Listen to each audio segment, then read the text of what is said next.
ഇല്ലില്ല. ആ ഇനി കേട്ടോളൂ. ഹലോ ഹലോ, ഞാൻ ലാലാണ്. ഹലോ സാറേ, ലാലേട്ടാ, എനിക്ക് ഒരു അബദ്ധം പറ്റിയാണ്. ഞാനത് അതൊന്നും കുഴപ്പമില്ല, അത് കഴിഞ്ഞ കാര്യമല്ലേ. അതെ, എന്നാലും ഞാനത് ചെയ്യാൻ പാടില്ലായിരുന്നു. ഒന്നും ചെയ്യാക്കില്ല. അതെ, ഞാനത് ചെയ്യാൻ പാടില്ലായിരുന്നു.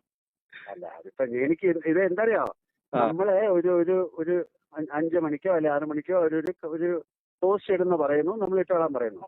അതിന്റെ ഫംഗ്ഷൻ കയറുന്നു. അതിന്റെ ഇടയ്ക്ക് എന്താണ് ന്യൂസിൽ വരുന്നതെന്ന് എനിക്കറിയില്ല. അറിഞ്ഞൂടാത്തൊരു കാര്യം സംസാരിക്കുന്നു. അത് ഞാൻ പറഞ്ഞു, എനിക്കറിയില്ല ന്യൂസ് എന്താണ് പറഞ്ഞിരിക്കുന്നത്. അപ്പൊ അറിഞ്ഞൂടാത്തൊരു കാര്യം ഞാൻ നിങ്ങളോട് സംസാരിക്കാൻ പറ്റില്ല. അതുകൊണ്ടാണ് ഞാൻ പറഞ്ഞത് എനിക്കറിയില്ല, അറിഞ്ഞിട്ട് പറയാന്ന് പറഞ്ഞു. അതെ അതെ, ഞാൻ ആ ഒരു ആവേശത്തിന് വെച്ചുപോയത്, മൈക്ക് വെച്ചുപോയത്.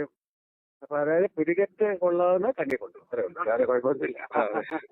ഞാനൊരു ആവേശത്തിന് മൈക്ക് വെച്ചായിരുന്നു. എന്ത് ചെയ്യാൻ പറ്റും, ഇവർക്ക് മാധ്യമം അങ്ങനെയാണല്ലോ. അപ്പൊ ഒന്നും കിട്ടിയില്ലേ നിങ്ങളെ കയറി പിടിച്ചു, ഇത്രയേ ഉള്ളൂ, വേറെ എന്ത് ചെയ്യാൻ. കൈ ലോക്കായി.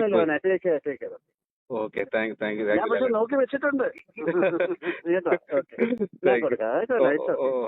എന്നാ ഒരു മിനിറ്റ്. സമാധാനമായില്ലേ? സന്തോഷം, സമാധാനം ചേട്ടാ. Thank you. അതാ പറഞ്ഞ, ഒരു പൂ ചോദിച്ചാൽ ഒരു വസന്തം തരുന്ന ആളാണ് മോഹൻലാൽ സാർ. അത്രേ ഉള്ളൂ, മനസ്സിലായോ? ഞാൻ പറഞ്ഞു ഇങ്ങനെ വിളിച്ചെന്ന് പറഞ്ഞപ്പോ എന്റെ അടുത്ത് പറഞ്ഞു, നമ്പർ ഉണ്ടെങ്കിൽ നോക്കിട്ട് അങ്ങോട്ട് വിളിച്ച് പറയണം എന്ന് പറഞ്ഞു. അങ്ങനെ വിളിപ്പിച്ചു കേട്ടോ.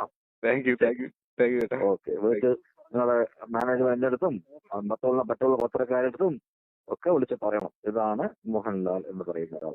എന്റെ അടുത്ത് രാവിലെ ഒരു പത്രത്തിൽ നിന്ന് വിളിച്ച് ചോദിച്ചു, ഇത് പിന്നെ CMO ഒക്കെ ആണെങ്കിൽ എന്തായാലും മനസ്സിലായില്ലേ? അതെ അതെ. അപ്പൊ അവരത് പറഞ്ഞത് ഈ മനുഷ്യൻ എന്തൊരു ഇതാണെന്നുള്ളതാണ്. ഇങ്ങനെ മോനെ എന്നൊക്കെ പറഞ്ഞ് വിളിച്ചില്ലേ?